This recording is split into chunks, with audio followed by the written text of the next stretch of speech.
But the extremists wish to make everything black or white. It's either yes or no. The companions of the Prophet ﷺ, they were very scared to give fatwa.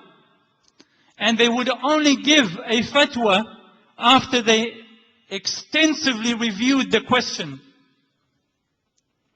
One of the Salaf al-Salih, rahmatullah alayhi, he said, some people today, they rush to give fatwa on matters which, if referred to Umar ibn al-Khattab radiallahu anh, would have caused him to consult all the companions who took part in the campaign at Badr. That is Umar. If he was asked a question, he would go to everybody who was in Badr to ask them the question to see what their response was before he gave his verdict.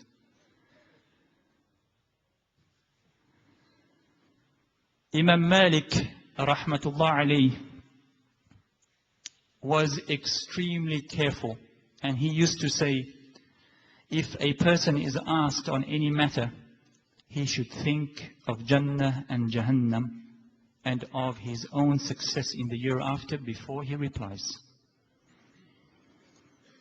And I will finish, inshaAllah, with one incident that displayed and demonstrated to us the knowledge and wisdom of Imam Malik, rahmatullah alayhi.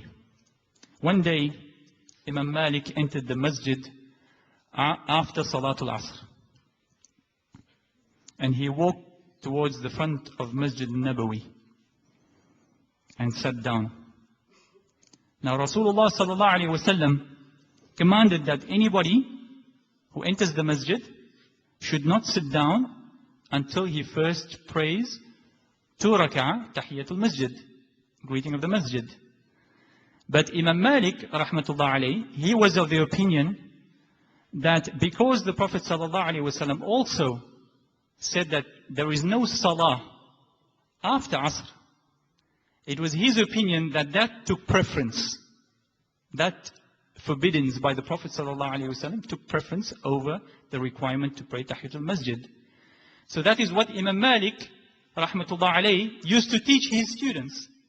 He used to teach them that there is no salah between Asr and Maghrib if they entered the masjid during that time. But remember what Imam Malik did, right? He came in and sat down. At that moment when he sat down, a young extremist boy very rudely shouted at him and said, "Get up and pray 2 rak'ah." Imam Malik stood up and began to pray the 2 rak'ah. Now his students were sitting there and they looked and they saw what happened and they were shocked.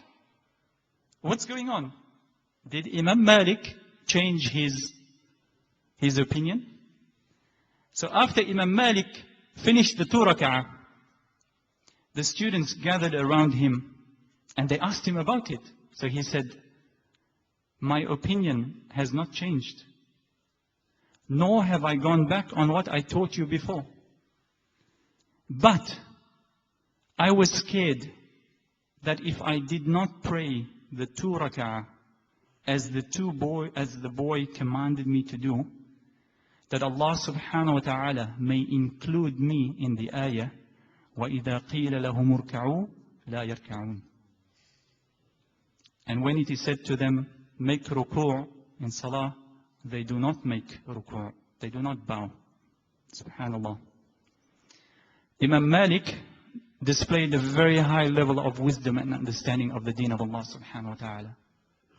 And unfortunately, this is what we are lacking today.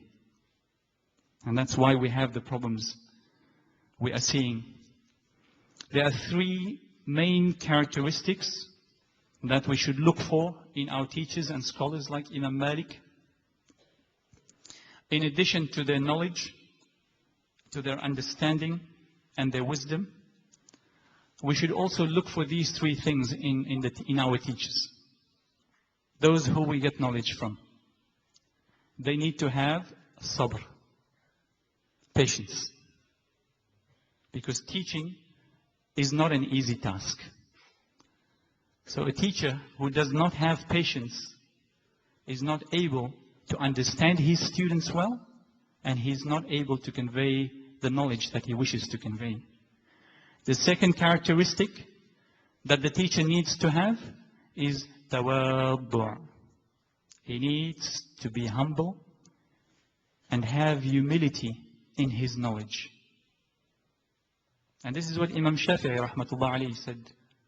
The more he learned, the more he realized how little he knows. The third characteristic is husnul khuluq. He needs to have a good character. Because if the knowledge that he has does not affect his own character, then how can he be a teacher for others? So we ask Allah subhanahu wa ta'ala to keep us on the straight path, following in the footsteps of our beloved Prophet Muhammad sallallahu alayhi wa sallam, and avoiding all forms of extremism. أقول قولي هذا واستغفر الله لي ولكم فاستغفروه فيفوز المستغفرين ونجاة التائبين. جزاك الله خيرا. We'll take any questions if you like. If you don't like any questions, we'll close the meeting inshallah. خير إن شاء